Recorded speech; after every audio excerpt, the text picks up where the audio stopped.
Oi, meus amores, tudo bom com vocês? Estamos aqui mais uma vez para o nosso projeto Aula em Casa e a disciplina que nós vamos estudar hoje, no quarto ano, é a disciplina de História. Hoje nós estamos iniciando a terceira unidade, então vem agora um capítulo novo, um novo assunto.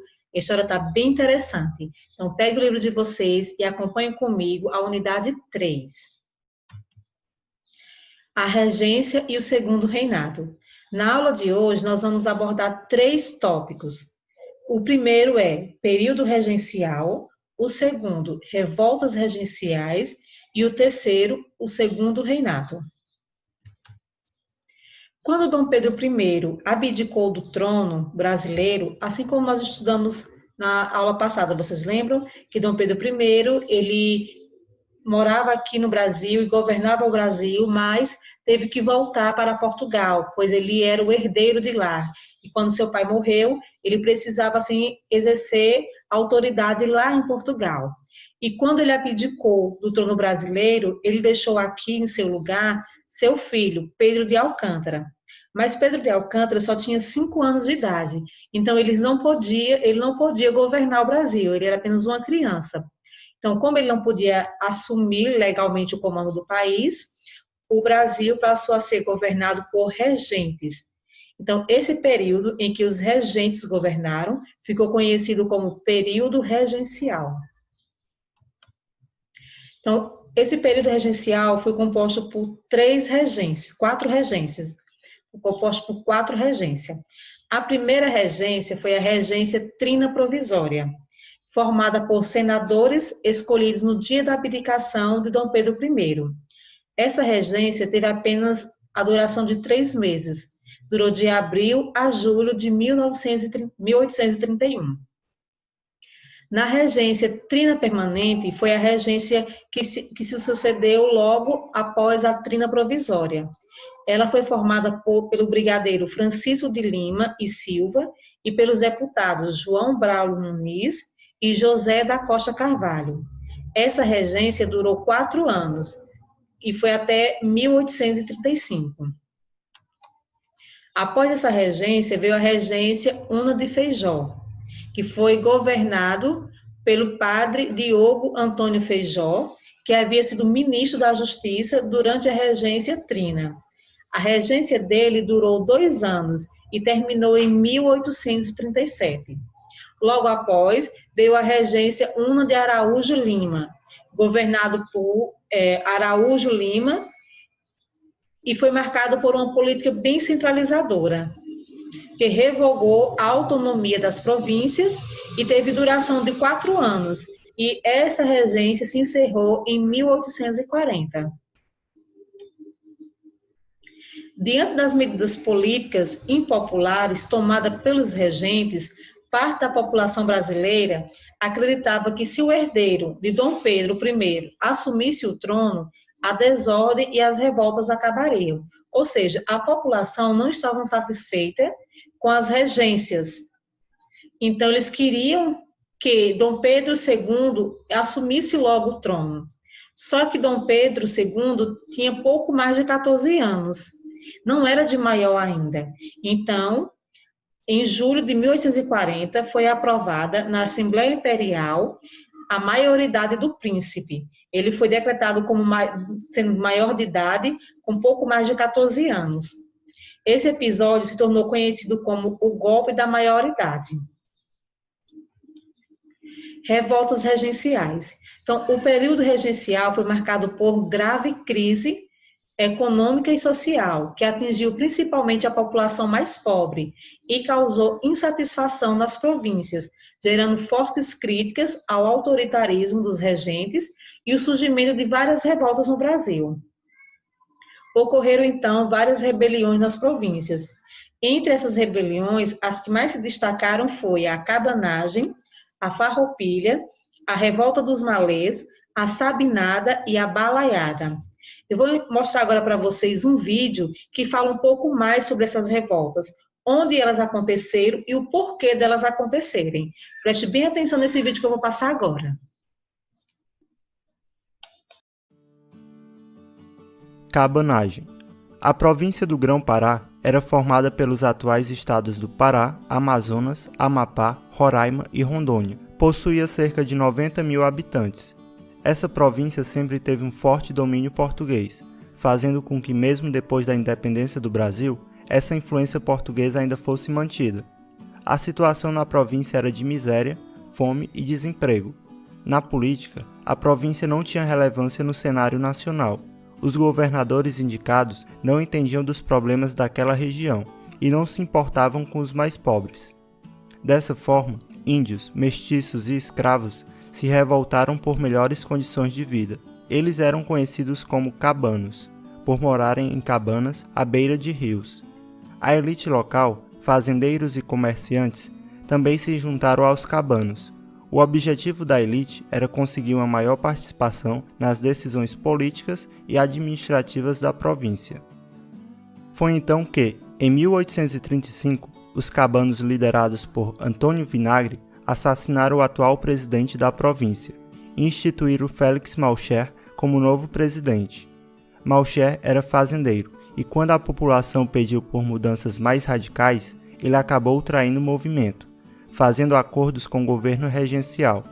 Ele foi assassinado e em seu lugar entrou Francisco Vinagre. Ele também traiu o movimento e quem entrou em seu lugar foi Eduardo Angelim. Com a ajuda de tropas europeias, o governo regencial consegue acabar com a revolta em 1840. Balaiada. A província do Maranhão era formada pelos atuais estados do Maranhão, Piauí e uma parte do Ceará.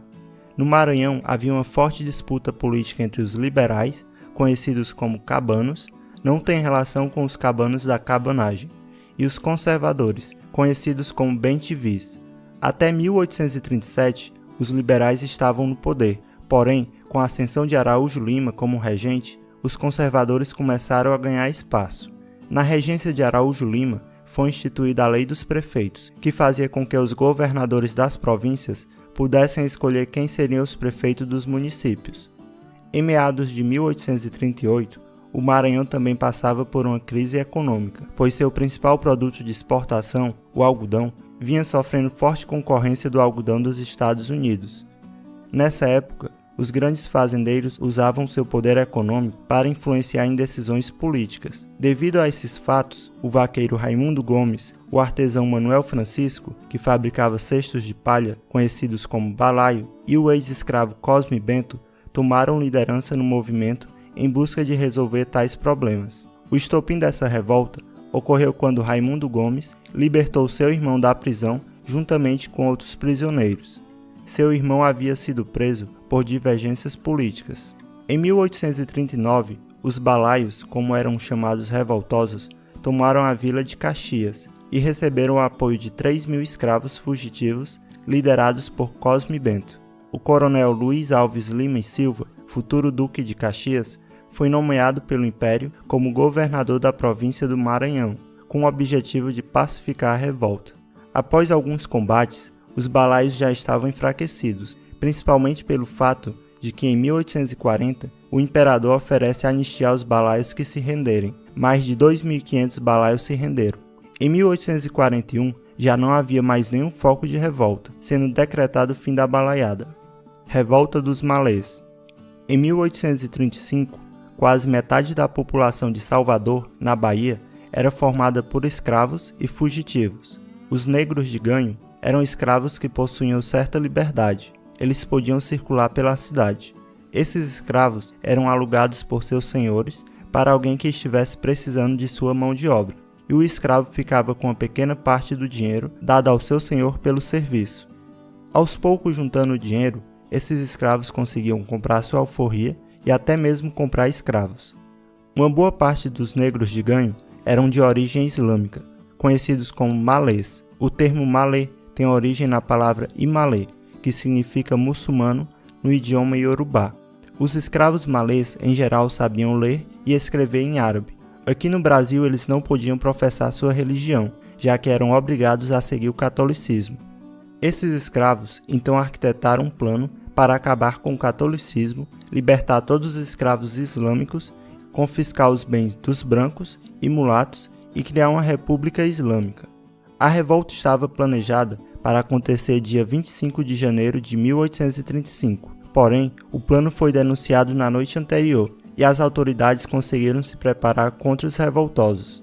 Participaram cerca de 1.500 escravos malês e foram liderados por Pacífico Licutã, Manuel Calafate, Luiz Sanin, entre outros.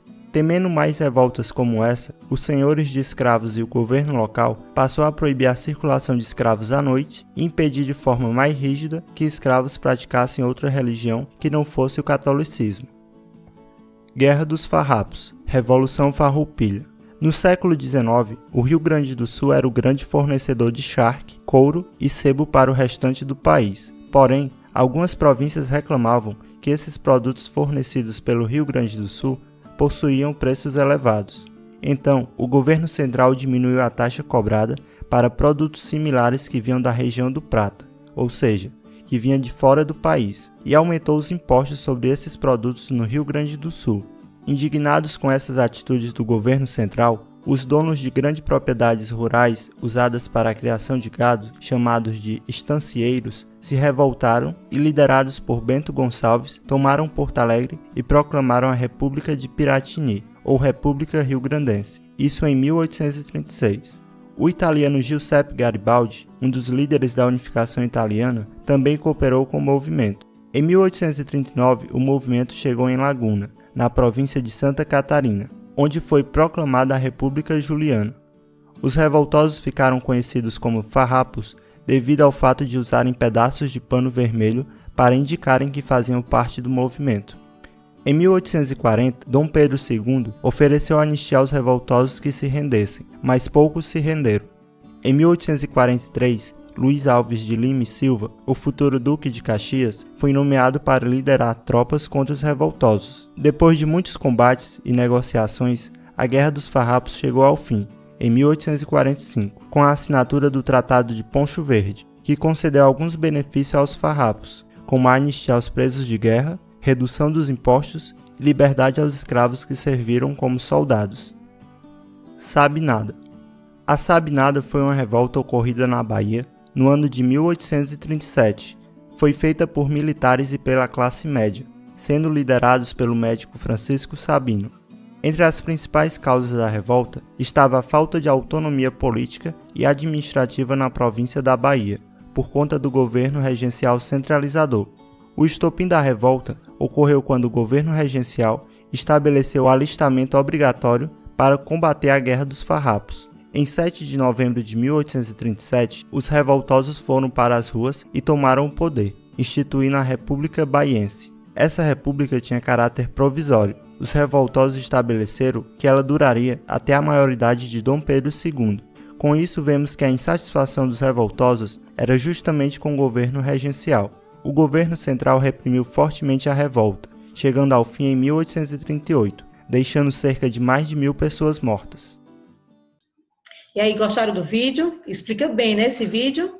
Agora vamos continuar o assunto falando sobre o segundo reinado. O último imperador do Brasil foi Dom Pedro II, e ele governou até 1889, período chamado de Segundo Reinado. Do ponto de vista econômico, o Segundo Reinado ele foi caracterizado pelo sucesso da produção e da exportação do café. E do ponto de vista social, foi caracterizado pelo processo de transição da mão de obra escrava para a assalariada dos imigrantes. Então, esse segundo reinado foi marcado por várias mudanças que aconteceram diferente do primeiro reinado.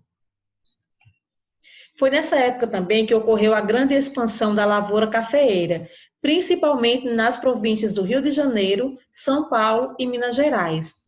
O café ele se tornou o principal produto da economia brasileira e liderou as exportações e seus lucros, possibilitando assim um grande acúmulo de capital pelos produtores e exportadores. Foi também durante o governo de Dom Pedro II que ocorreu uma importante revolta em Pernambuco, em 1848, que foi conhecida como a Revolução Praieira. O levante começou com a elite e conquistou também o apoio da população.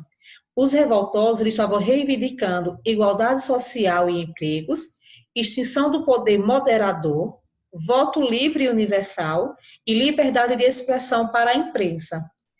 A luta durou até 1850 e foi duramente reprimida. Agora é com vocês. Realizem, por favor, a atividade das páginas 401, 404, 405 e 407 do livro. Bons estudos, fiquem com Deus e até a próxima.